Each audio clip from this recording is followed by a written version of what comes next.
الحمدللہ رب العالمین، الصلاة والسلام علی رسولہ الامین وعلی آلہ واصحابہ اجمعین، اما بعد فقد قال اللہ تعالی فاعوذ باللہ السمیع العلیم من الشیطان الرجیم، بسم اللہ الرحمن الرحیم، کذبت عاد فکیف کان عذابی ونذر، انا ارسلنا علیہم ریحا صرصرا فی یوم نحس مستمر، تنزع الناس کأنہم اعجاز نخل منقعر، فكيف كان عذابي ونذر، ولقد يسرنا القرآن للذكر فهل من مدكر، صدق الله العظيم، رب اشرح لي صدري ويسر لي أمري واحلل عقدة من لساني يفقهوا قولي، رب زدنی علما، ربنا زدنا علما وحلما وفہما والحقنا بالصالحین، ربنا تقبل منا انک انت السمیع العلیم۔ معزز و محترم حاضرین، رمضان المبارک کا یہ تیسرا جمعہ ہم ادا کرنے مسجد میں آئے ہیں۔ یقیناً ہم میں سے ہر شخص حزین و غمگین ہوگا اس بنا پہ کہ صرف ایران کے نہیں بلکہ پوری امت کے ایک انتہائی جرأت مند، باہمت، باطل کے سامنے ڈٹ جانے والے ایک عظیم رہبر کی شہادت ہوئی ہے۔ ہم اللہ سے دعا کرتے ہیں کہ وہ ان کی شہادت کو شرف قبولیت عطا فرمائے اور ان کے دشمنوں اور اللہ کے دشمنوں کا بیڑا غرق کر کے رکھ دے۔ یہ سارے واقعات ایک یقین کی کیفیت ہمارے دل میں ہونی چاہیے کہ یہ سب واقعات جو بھی ہوتے ہیں ان میں اللہ کی مشیت ہوتی ہے۔ اللہ کی مشیت کے بغیر، اللہ کے حکم کے بغیر پتہ بھی نہیں ہلتا۔ کسی کو اللہ تعالیٰ شہادت کا عظیم مرتبہ عطا کرتا ہے اور کچھ لوگوں کے لیے جہنم کی وادی میں، کچھ لوگوں کو جہنم کی اس بھیانک وادی میں دھکیل دیا جاتا ہے، اور ایک کثیر تعداد ہوتی ہے جن کے لیے اس میں درس عبرت ہوتا ہے، ان کے لیے سبق ہوتا ہے۔ یہ سب کچھ یوں ہی نہیں ہوتا جو کہا جاتا ہے بائی چانس ایسا ہوا، نہیں۔ اور جن لوگوں کے لیے اس میں سبق ہے، عبرت ہے، نصیحت ہے، ان لوگوں میں ہم بھی شامل ہیں۔ ہمارے لیے صرف اتنا کافی نہیں کہ ہم دو آنسو بہائیں اور بس، یا ان کے دشمنوں پر چند تانے کسیں، گالیاں دیں تو بس اس سے حق ادا ہو گیا، نہیں۔ بلکہ جو کچھ بھی ہوتا ہے ہر شخص کے لیے اس میں سبق ہوتا ہے، دیکھنے والے کے لیے، سننے والے کے لیے، جس تک بھی وہ خبر پہنچے۔ تو آج جب کہ ہم انتہائی محترم ایام سے گزر رہے ہیں، یہ وہ مہینہ ہے جسے شہر القرآن کہا گیا ہے، یہ قرآن کا مہینہ ہے۔ اور پیارے نبی صلی اللہ علیہ وسلم نے فرمایا ہے کہ جب بھی آپ کو ضرورت پڑے کسی بھی وقت کسی بھی فتنے سے نکلنے کی، کسی بھی فتنے میں آپ گرفتار ہو، کسی بھی مشکل میں آپ گرفتار ہو، جس قسم کے مسائل سے آپ دوچار ہو، اگر ان سے نکلنے کی آپ کو چاہت ہو، چاہتے ہو نکلنا، تو ایک ہی دروازہ ہے، وہ ہے قرآن۔ ایک ہی صورت ہے، وہ ہے قرآن۔ قرآن سے پوچھو کہ ہم کیسے نکل سکتے ہیں، کیسے بچ سکتے ہیں۔ اس جنگ کے آثار بتا رہے ہیں، ایسا لگ رہا ہے کہ یہ پھیلنے والی جنگ ہے اور اس کے آثار کہاں کہاں تک پہنچیں گے۔ میں تو یہی سمجھتا ہوں کہ اس میں ہم سب کا فرض بنتا ہے کہ ہم اب اپنے روٹھے ہوئے رب کو منانے کی کوشش کریں، اپنے اللہ کے ساتھ تعلق مضبوط بنائیں۔ میں صرف مسلمانوں سے ہی نہیں بلکہ میں اپنے تمام بھائیوں سے، عیسائی ہوں، ہندو ہوں، سکھ ہوں، بودھ ہوں، جین ہوں، کوئی بھی ہو، میں ان سب سے کہتا ہوں کہ اپنے مالک حقیقی کے سامنے گر گرائیں، اپنے مالک حقیقی کے ساتھ رابطہ قائم کریں اور اس سے ہدایت طلب کریں اور اس سے اپنے گناہوں کی معافی چاہیں۔ کہیں ایسا نہ ہو کہ اس آگ میں ہم بھی جلس جائیں۔ اللہ تعالی ہم سب کو محفوظ رکھے۔ دیکھیے قرآن پاک میں مختلف مقامات پہ میں نے جو چند آیات آپ کے سامنے اس وقت پڑھی ہے، یہ سورۃ القمر کی آیات ہے۔ یہ آپ کے ذہن میں رہے، سورہ طور سے لے کر سورہ واقعہ تک یہ کچھ صورتیں ہیں۔ ہر صورت میں قرآن پاک کے بارے میں ایک الگ اس کی کوئی صفت خاص بیان کی گئی ہے، کوئی اس کا یونیک فیچر جسے ہم کہیں گے وہ کہا گیا ہے، بیان کیا گیا ہے۔ پہلی سورت جو ہے سورہ قاف والقرآن المجید، یہاں قرآن پاک کی قسم کھائی گئی ہے۔ پھر بیچ میں آپ دیکھیں گے قرآن پاک کی کچھ صفات، اور آخری سورت اس گروپ کی سورتوں کی جو ہے وہ آخری سورت سورہ واقعہ، اس میں بھی قرآن پاک کی قسم کھائی گئی ہے، بلکہ اس میں قرآن پاک کے بارے میں قسم کھائی گئی ہے۔ وہ قسم کیا ہے اس وقت ہم بتائیں گے جب وہاں پہنچیں گے۔ فلا اقسم بمواقع النجوم، تو یہ اس میں ایک الگ پہچان بتائی گئی ہے، کس انداز سے ہمیں سمجھانے کی کوشش کی گئی ہے، ہمیں بتانے کی کوشش کی گئی ہے کہ تمہارا کام کیا ہے، تم کہاں کھڑے ہو۔ ابھی یہ سورت آپ دیکھیں جس سے میں نے یہ آیت پڑھی ہے، سورۃ القمر، اس میں کچھ قوموں کا تذکرہ ہے، ان کی عذاب کا تذکرہ ہے، اور ساتھ ہی اس کے آخری بند کے طور پہ آخری آیت اس میں لگا دی گئی ہے ہر جگہ، وَلَقَدْ يَسَّرْنَا الْقُرْآنَ لِلذِّكْرِ فَهَلْ مِن مُدَّكِرٍ، کہ ہم نے قرآن کو نصیحت حاصل کرنے کے لیے آسان بنایا ہے، تو ہے کوئی نصیحت حاصل کرنے والا؟ پھر دوسری قوم کا تذکرہ ہے، ان کے عذاب کا تذکرہ ہے، پھر اس آیت کو دہرایا ہے۔ تیسری قوم کا تذکرہ ہے، پھر اس آیت کو دہرایا، بار بار وَلَقَدْ يَسَّرْنَا الْقُرْآنَ لِلذِّكْرِ۔ اور اس کے بعد والی سورۃ الرحمن ہے، اس کا آغاز یہ الرحمن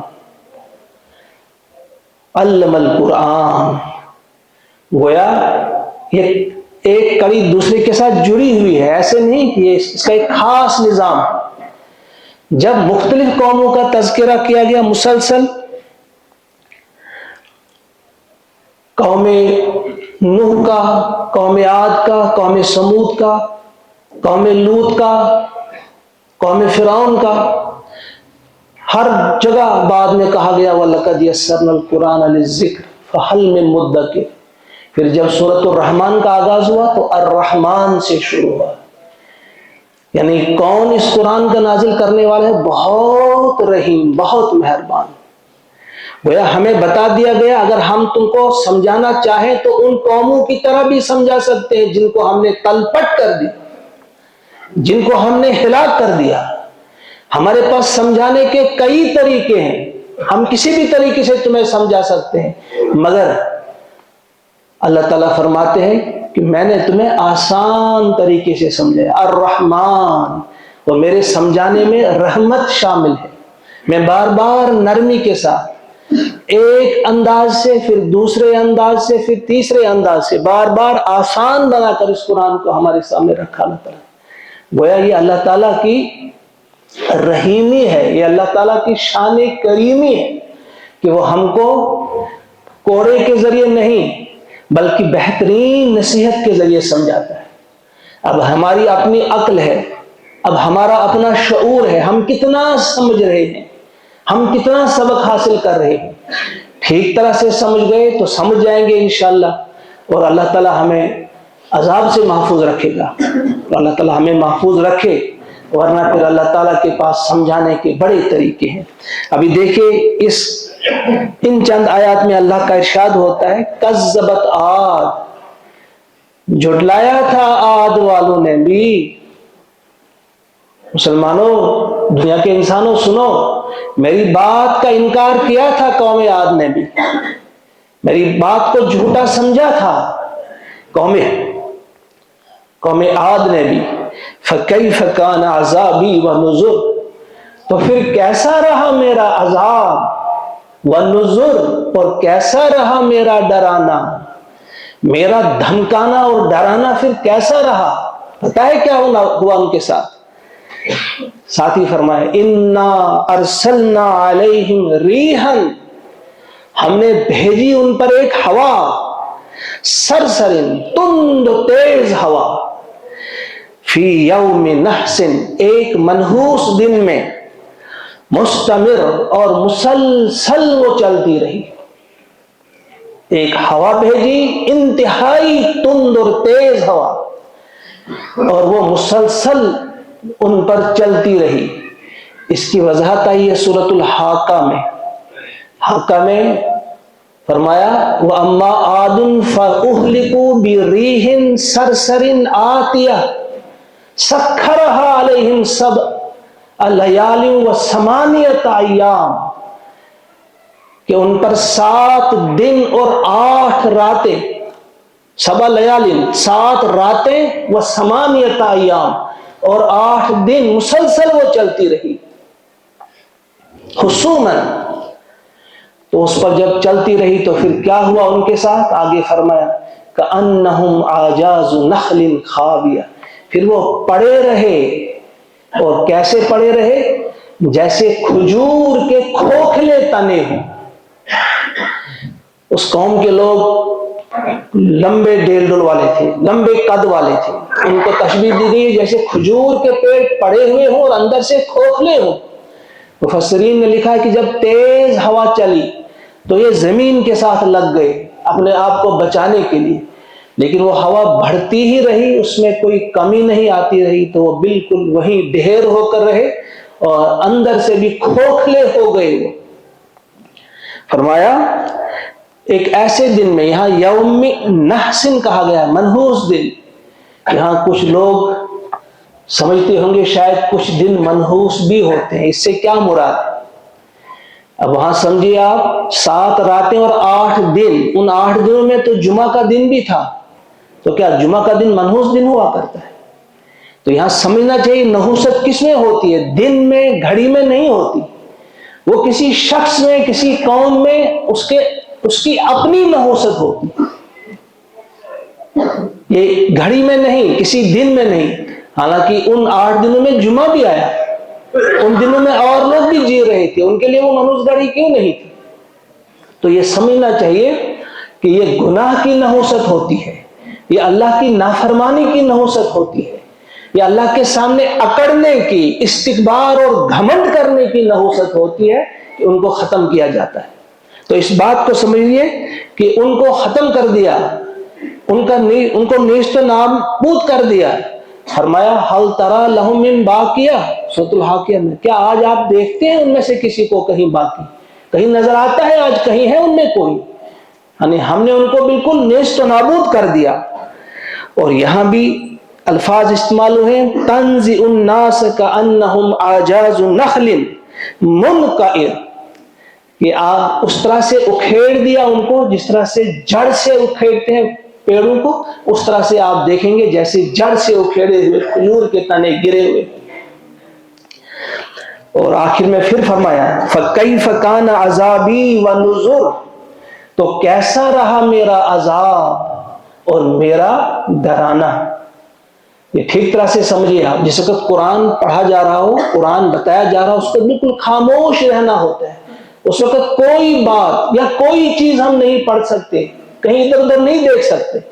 پورا ہمارا ذہن ہو کہ اللہ تعالیٰ کیا فرما رہے ہیں. میں نے پہلے بھی کہا ہے قرآن زندہ کتاب ہے، اور زندہ کتاب کا مطلب یہ ہے کہ جس وقت قرآن کی کوئی آیت آپ سنتے ہیں، اللہ آپ سے بات کر رہا ہوتا ہے اور حقیقت میں کر رہا ہوتا ہے، اور آپ اس وقت کسی اور طرف دھیان دیں تو یہ کتنی بڑی بے ادبی ہوگی. تو فرمایا فَكَيْفَ كَانَ عَذَابِي وَنُذُرْ، تو کیسا رہا ہمارا عذاب اور کیسا رہا ہمارا ڈرانا. اسی واقعے میں آغاز میں بھی یہ آیت پھر یہاں کہی گئی، اور پھر اس کا ہمارے لیے سبق وَلَقَدْ يَسَّرْنَا الْقُرْآنَ لِلذِّكْرِ فَهَلْ مِن مُدَّكِرٍ، اور یقیناً ہم نے قرآن کو آسان بنایا نصیحت حاصل کرنے کے لیے. تو ہے کوئی نصیحت حاصل کرنے والا؟ جیسے میں نے کہا کہ ہر کسی بھی قوم کا تذکرہ کیا اس صورت میں، اس کے عذاب کا، اور اینڈ پر کہا ہم نے قرآن کو آسان بنایا. اس کا مطلب یہ ہے کہ اگر آپ بھی عذاب سے محفوظ رہنا چاہتے ہیں، اگر آپ بھی آفتوں سے بچنا چاہتے ہیں، اگر آپ بھی اس ایٹمی دھماکے کی اس شدت سے، حدت سے اور اس کی تباہ کاریوں سے بچنا چاہتے ہیں، تو ایک ہی صورت ہے، وہ یہ ہے کہ قرآن کے ساتھ اپنا تعلق مضبوط کرو، قرآن کو سمجھو، قرآن کو پڑھو. اور میں نے کہا کہ اس گروپ والی جو آخری صورت ہے سورۃ الواقعہ، اس میں آپ دیکھیں کیا فرمایا جا رہا ہے فَلَا أُقْسِمُ بِمَوَاقِعِ النُّجُومِ، بس نہیں، میں قسم کھاتا ہوں ستاروں کے ڈوبنے کی جگہ. وَإِنَّهُ لَقَسَمٌ لَوْ تَعْلَمُونَ عَظِيمٌ، اور یقیناً یہ بہت بڑی قسم ہے. قرآن پاک میں اللہ تعالیٰ نے کئی چیزوں کی قسم کھائی ہے، لیکن کسی کے ساتھ یہ نہیں کہا وَإِنَّهُ لَقَسَمٌ لَوْ تَعْلَمُونَ عَظِيمٌ. کہیں زمانے کی قسم کھائی وَالْعَصْرِ، اس کے بعد نہیں کہا وَإِنَّهُ لَقَسَمٌ لَوْ تَعْلَمُونَ عَظِيمٌ. زمانے کی قسم، وہی بہت بڑی قسم نہیں، یہ صرف ایک ہی جگہ کہا ہے کہ ستاروں کے غروب ہونے کی جگہ، ستاروں کے ڈوبنے کی جگہ کی قسم کھاتا ہوں، اور یہ بہت بڑی قسم ہے. یہ کیا ہے؟ تحقیقات کے بعد آج پتہ چلتا ہے حقیقی معنوں میں یہ کون سی جگہ ہے. یہ وہی بلیک ہولز جن کو آپ کہتے ہیں، یہ وہ سیاہ غار، اندھیرے غار. سائنسدانوں کا یہ ماننا ہے کہ اس کائنات میں ایسے کچھ غار ہیں، وہاں کے پاس سے قریب سے کوئی ستارہ گزر جائے تو وہ اس کو کھا لیتا ہے، اس کو پکڑ لیتا ہے، اپنے اندر جذب کر لیتا ہے، پتہ ہی نہیں کہاں جاتا ہے. اور ایسا کبھی کبھار نہیں ہوتا، ہوتا رہتا ہے. اور کتنے کتنے بڑے ستاروں کہا جو سورج سے ہزاروں لاکھوں گنا بڑے ستارے ہیں. حالانکہ سورج کتنا بڑا ہے آپ کو معلوم ہے؟ اس زمین کے مقابلے میں سورج کی کیا ہے؟ 13 لاکھ زمینیں ایک سورج میں سما سکتی ہیں. زمین سے اتنا بڑا سورج ہے جو ہمیں چھوٹا سا نظر آتا ہے، یہ اس میں 13 لاکھ زمینیں سما سکتی ہیں. تو یہ سورج بھی وہاں سے جب گزرتا ہے اس بلیک ہول کے پار سے، اگر اس قسم کے ستارے اور اس سے بھی بڑے، بلکہ سائنسدانوں کا ماننا ہے کہ کہکشائیں وہاں سے گزرتی ہیں، ان کو بھی وہ ہڑپ کر لیتا ہے. یہ آج پتہ چلا کہ اس کی حقیقت کیا ہے، تو اللہ تعالیٰ نے اس چیز کی قسم کھائی تھی، کب کی کھائی ہے، اور نازل کب ہوئی یہ کتاب؟ آج سے 1450 سال پہلے یہ بات بتائی جا رہی ہے، کیا؟ فلا اقسم بمواقع النجوم وَإِنَّهُ لَقَسَمٌ لَوْ تَعْلَمُونَ عَظِيمٌ، یہ بہت بڑی قسم ہے اگر تم جان سکو، یعنی اگر تم نے وہ علم حاصل کیا جس علم کے ذریعے آپ کو پتہ چلے یہ کون سی جگہ ہے، یہ کیا ہے، تو یہ بہت بڑی قسم ہے۔ إِنَّهُ لَقُرْآنٌ كَرِيمٌ فِي كِتَابٍ مَّكْنُونٍ لَا يَمَسُّهُ إِلَّا الْمُطَهَّرُونَ تنزیل من رب العالمین۔ پھر اس قرآن کی بات کہی گئی کہ یہ کیا قرآن ہے، یہ کسی انسان کا، کسی فرشتے کا، کسی جن کا، کسی پیغمبر کا نہیں، یہ تنزیل من رب العالمین، رب العالمین کا نازل کردہ ہے یہ۔ افبہذا الحدیث انتم مدہنون، تو کیا اسی کتاب کے ساتھ، اسی کلام کے ساتھ تم مداہنت اختیار کرتے؟ مدہنون، مداہنت کیا ہوا؟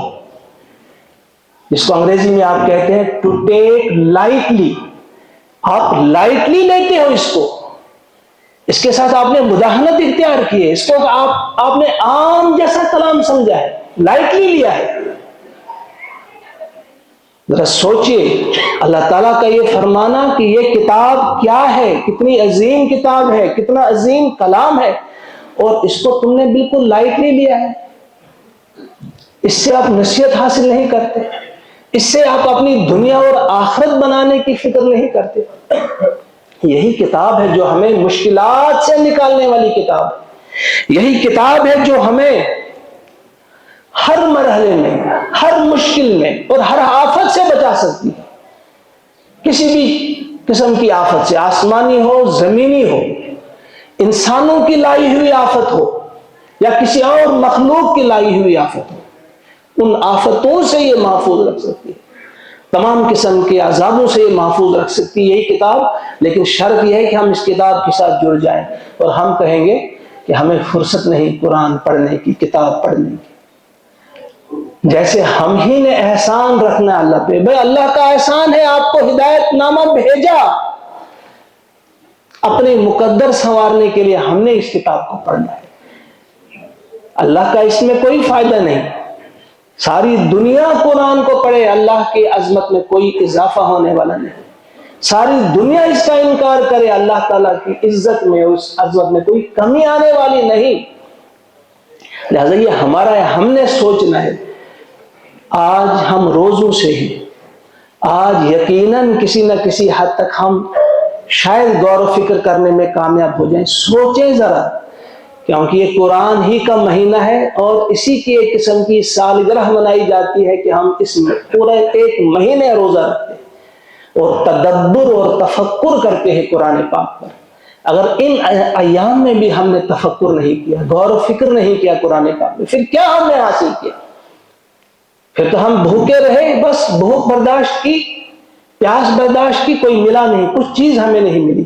اگر آج بھی ہم اپنے آپ کو نہیں جوڑ سکے، تدبر اور تفکر نہیں کر سکے، اپنی خامیوں کو تلاش کرنے کے بعد ان کی نشاندہی کر کے ان کا علاج نہیں کر سکے۔ نام سنا ہوگا آپ نے، بہت بڑے عظیم مفکر گزرے ہیں، اللہ کے دوست، اللہ کے ولی حضرت ذوالنون مصری رحمۃ اللہ تعالی علیہ، سب نے نام سنا ہوگا۔ ایک بد باطن انسان نے ان کو روکا راستے میں۔ بد باطن انسان ہوتے ہیں جن کا ہم یہ کہیں گے ان کی طبیعت ہی ہوتی ہے کچھ شیطانی قسم کی، خبیث قسم کی۔ انہیں روکا اور ان سے کہا، پوچھا، ذرا بتاؤ دنیا میں سب سے بڑا عقل مند انسان کون ہے؟ حضرت ذوالنون مصری سے پوچھا گیا کہ سب سے بڑا عقل مند انسان کون ہے؟ اس نے کہا میں۔ تو یہ جو بد باطن انسان تھا، بدبخت انسان تھا، یہ سمجھ گیا ہاں میں نے پھنسا لیا اس کو، بس اب تو مزہ آئے گا۔ اس نے اپنے آپ کو کہا عقل مند۔ اس نے کہا اچھا آپ عقل مند ہیں سب سے بڑے؟ کہا ہاں۔ کہا پھر یہ بتاؤ سب سے بڑا بیوقوف کون ہے اس دنیا میں؟ اس نے کہا میں۔ اب یہ دنگ رہ گیا کہ سب سے بڑے عقل مند بھی آپ اور سب سے بڑے بیوقوف بھی آپ، یہ کیسے ہو سکتا ہے؟ یہ کیا کہتے ہیں آپ؟ اس نے کہا میرے بھائی سن لو، کہا میں اس لیے سب سے بڑا عقل مند ہوں کہ میں اپنے تمام عیبوں کی خبر رکھتا ہوں، میرے اندر کون سا عیب ہے، کس گناہ میں مبتلا ہوں، کس قسم کی سیاہ کاری میں مبتلا ہوں، کس قسم کی نافرمانی میں مبتلا ہوں، کہاں کہاں میں اللہ اور اللہ کے رسول کی نافرمانی کرتا ہوں، اس سے میں باخبر ہوں۔ اس لیے میں سب سے بڑا عقل مند ہوں اور سب سے بڑا بیوقوف اس لیے ہوں کہ دنیا کے لوگ کیا کرتے ہیں مجھے خبر ہی نہیں۔ دنیا کے لوگوں میں کون جھوٹا ہے، کون بدمعاش ہے، کون چور ہے، کون اچکا ہے، کون گنڈا ہے، کہ مجھے ان کے بارے میں کوئی خبر نہیں، کسی شخص کے بارے میں مجھے کوئی معلومات نہیں، لہذا اس حساب سے میں بڑا بیوقوف ہوں۔ ذرا سوچے، یہ واقعہ ہمارے سامنے رکھ دیتا ہے ایک مومن کا ایک آئینہ، یعنی ایک مومن کس طبیعت کا ہونا چاہیے، کس مزاج کا ہونا چاہیے۔ اسے اپنے عیبوں پہ نظر رکھنی ہے کہ مجھ میں کیا کیا خامی ہے۔ آج ہم روزے سے ہیں، ٹھیک طرح سے ہم دیکھیں گے ہمارے اندر کون کون سی خامی ہے، اس خامی کو دور کرنا ہے۔ لیکن ایک خامی ایسی ہے جس سے شاید ہی ہم میں کوئی بچا ہو، وہ خامی یہ ہے کہ ہم اللہ تعالیٰ کی سب سے بڑی نعمت جو دنیا میں ہمیں ملی ہے اس نعمت سے ہم دور ہیں، وہ ہے قرآن۔ شاید ہی کوئی میرا بھائی، میرا بزرگ یہ کہے گا کہ نہیں، یہ خامی، یہ گناہ، یہ اس قسم کا بلنڈر میں نہیں کرتا، کوئی نہیں کہہ سکتا شاید۔ تو دیکھیں ہم کتنے دور ہیں، اپنے من میں ڈوب کر پاجا سراغی زندگی، تو اگر میرا نہیں بنتا نہ بن، اپنا تو بن۔ ہمیں اپنی تو فکر ہونی چاہیے۔ اگر میں اللہ کا نہیں بنتا، اگر میں کسی اور کا نہیں بنتا، اپنا بننا کیا ہے؟ اپنا بننا ہی یہی ہے کہ ہم اللہ کی ہدایات کو آنکھوں کے سامنے رکھیں۔ اللہ تعالیٰ نے مجھے بتا دیا ہے کہ تو کون ہے، تیری فلاح کس میں ہے، تیرا نقصان کس میں ہے، تیری عزت کس میں ہے اور تیری ذلت کس میں ہے، یہ اللہ نے مجھے بتا دیا۔ کیا میں کسی اور طرف پھر دیکھوں؟ مجھے اپنی تو فکر ہونی چاہیے، کسی اور کی اگر فکر نہیں تو ہم نے اپنے من میں ڈوب کر دیکھنا ہے، ٹھیک طرح سے دیکھنا ہے کہ کون کون سی خامی میرے اندر ہے، ایک ایک خامی کو نکالنا ہے۔ لیکن اس خامی کو نکالنے کے لیے سب سے پہلا جو ہمارا نمبر ہونا چاہیے کہ وہ یہ ہونا چاہیے کہ آج کے بعد، اس گھڑی کے بعد سب یہ تہیہ کر لیں، سب تہیہ کر لیں کہ ہم آج کے بعد قرآن کے ساتھ گہرا رشتہ قائم کریں گے، اٹھتے بیٹھتے چلتے پھرتے قرآن پاک کی آیات پہ تدبر اور تفکر کریں گے۔ انگریزی ہم نے سیکھ لی، انگریزی سے مشکل ہے عربی، ہندی ہمیں آتی ہے، کئی زبانیں ہم نے سیکھ لی ہیں، پتہ نہیں کیا کیا ہم نے سیکھ لی ہے، فزکس ہم جانتے ہیں، کیمسٹری ہم جانتے ہیں، کس کس قسم کی وہ لوجیز ہیں، ایسٹرالوجی، بایولوجی، کیا کیا کئی لوجیز ہیں، ان کو ہم نے سیکھ لیا۔ تو یہ قرآن سمجھنا، قرآن کی یہ زبان کو سمجھنا کیا ہمارے لیے مشکل ہے؟